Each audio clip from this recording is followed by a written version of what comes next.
So remember we said Tulsi's couple that was made up of two circles, one rolling inside the other, carrying the planet along a straight line along the diameter going back and forth, was the one that resolved the physical problem that was present in the Ptolemaic model. Now, of course, Earth remained the basically it still remained a geocentric model, but at the same time it resolved all physical ailments, if we may, that were present in the Ptolemaic model. And if we take a look at this slide, it actually shows us the picture of that was actually showing Tulsi's couple, the two circles that one hugs or is tangent to the other as it rolls around, creating the motion of the planet as it actually revolved along the diameter. And so this manuscript is actually depicting Tulsi's couple.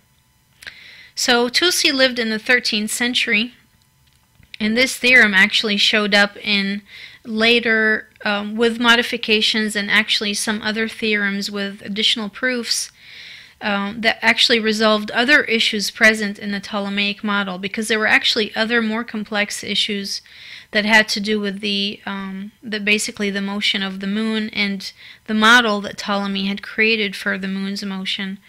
And some of the later astronomers, like Al-Ardi, whom I've mentioned, was recruited to the Moraga Observatory, who came from Damascus, came up also with a mathematical theorem that helped resolve some of the Ptolemaic model, and then a later astronomer as well. And all of these astronomers mentioned each other's work, actually.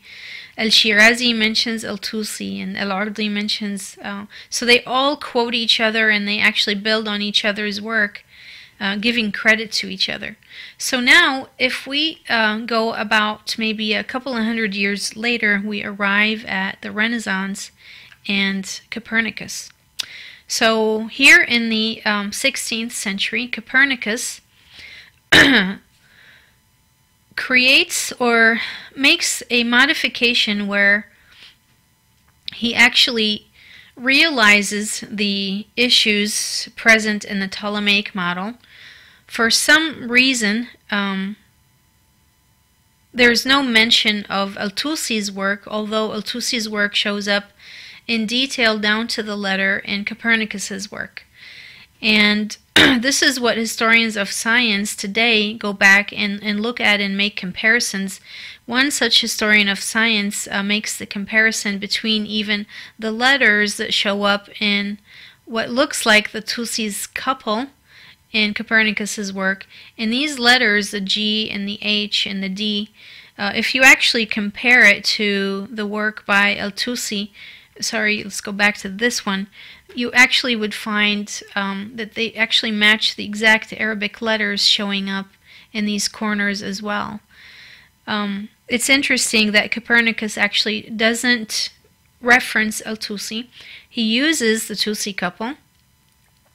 He also uses another theorem by Al-Ardi, but he wasn't able himself to provide a proof for Al-Ardi's theorem, so he includes it without proof whatsoever, which is a big no-no for a mathematician. You never ever include a mathematical theorem for which you cannot provide a proof.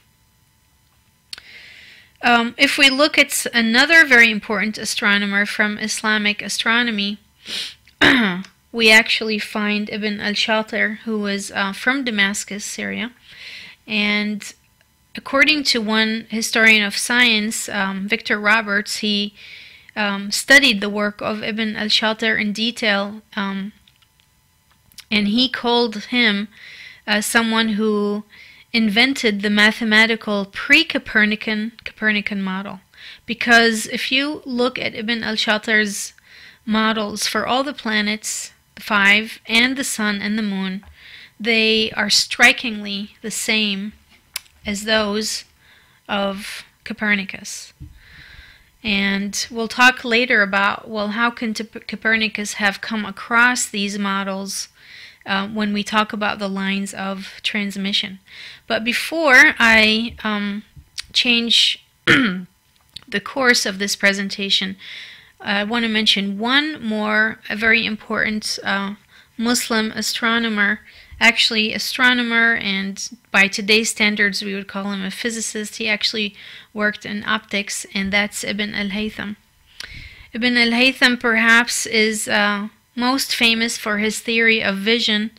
He was the first one who actually came up with a model for vision that matches our current model. He was the first one to say that light from objects, actually reflected off of objects, arrive at the eye, at the retina in the back of the eye, and that's of course where they would create the image of the object. And he even realized that the image would be created as an inverted image. And so he was the first one to give us the idea of the camera obscura, which of course all modern cameras use and rely on that concept. And he did that in his book of optics. But he's also known for providing the first explanation of the moon illusion.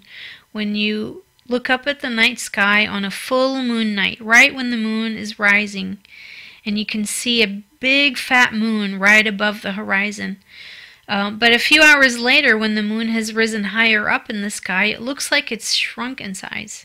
But if you actually use a measuring device to measure the diameter of the disk of the moon close to the horizon and then further higher up in the sky, you'd realize that the moon never changed its size, but that it's actually an illusion that the brain basically creates as the moon is compared in size to other large objects near it when it's close to the horizon, being interpreted then as something bigger than when it's actually up higher in the sky where we don't have any other objects to compare the moon size to. And because this obviously is referring to the ability of the brain to perceive, so this is perception, and it was actually Ibn al-Haytham who was the first one to even allude to the concept of perception. You actually find reference to Ibn al-Haytham in psychology literature to this day. I was really surprised when I looked up some of his work, and I kept coming up against one psychology paper after the next, because he was the first one to allude to the fact that part of seeing is not just the eye recording data from the environment, but then translating that data in our center of perception. And Ibn al-Haytham is known in the West as Al-Hazan or Al-Hasan, and he's very known for explaining the moon illusion.